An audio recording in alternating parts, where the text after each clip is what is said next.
Hey fellas, welcome back to another exciting episode here. This one isn't exciting. This is not an exciting episode here at Prime Autoworks headquarters. This is the final reveal. I didn't film any of the weathering and stuff that I did on it. I have a sore throat, and this hot coffee is going to make it feel real good.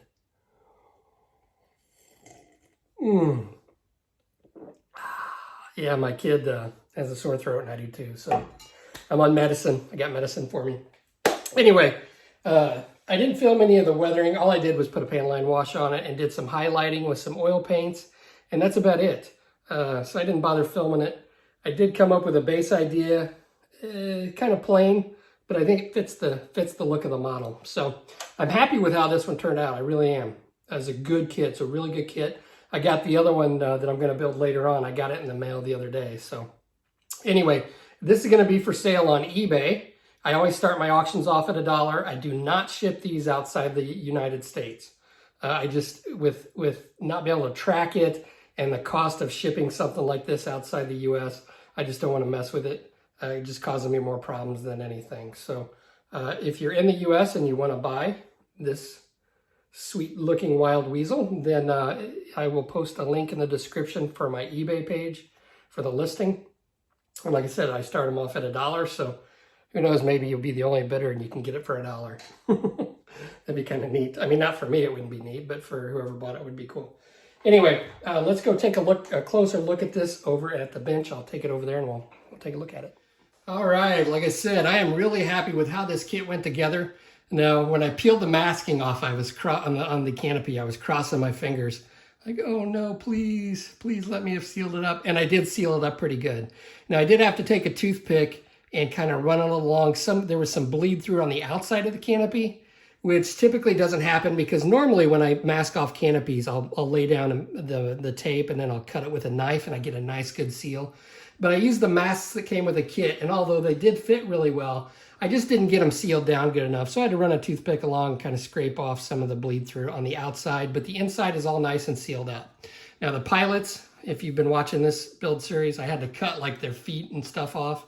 And you really can't tell, you cannot tell that they don't have lower legs. So you can basically just see the upper torso, and that looks fine. The shading that I did, let's see, we'll go ahead and remove this stuff before I break it off. Now this pitot tube is metal, and I've got it just glued in here with PVA glue. So when I do ship this, if you buy this off eBay, you'll have to glue this in because it does fit in there, but it is kind of wobbly. So I just put a little bit of PVA glue and stuck it in there and held it, and it stayed on pretty well. And then if you knock it off, you knock it off, you don't break anything. You also can use super glue for that. So we'll set this aside here. I think this is the ALQ thing, but it just comes in here. It's a push fit. I don't have this magnetized or anything. So it just fits in here just like so, and it just sticks. So I'm not sure how that works. There's some kind of magic. The missiles are all magnetized. I think I showed that in the video, as well as the fuel tanks are both magnetized. Now on the bottom, I did just a dark gray wash on the bottom, and that made it dirty enough. I could have done some streaking, which is typical on F4 Phantoms. I decided not to do that just because I got bored with it. And, it was just kind of fun just to build it the way I wanted it. I'm not building this for anybody in particular, so I can just do what I want with it. And that was kind of nice just to, stop when I wanted to stop. But I think it looks pretty cool. Did a little bit of weathering on the exhaust, and those turned out okay. I may do something a little bit different on the next one, but I think those turned out okay. The shading, I don't know if I mentioned this earlier, but basically because I didn't put any pre-shading down, if I wanted some variation of the tones, I had to do it afterwards, either with an airbrush or oil paint. So what I decided to do is just use oil paint. And to get the highlights on the green, I didn't use white, I used yellow oil paint. And that gives me that somewhat faded look and gives a little bit of variation. Now, I didn't want this really dirty or really weathered. I just kind of liked the look of it the way it was. And then I achieved that. For the tan, I used a buff to give some highlights to certain areas.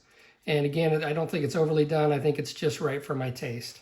So the decals on this went down really well. I think I talked about that. The SMH decals or whatever decal set that was. I can't remember the exact, it might've been SMH, but I got them off eBay.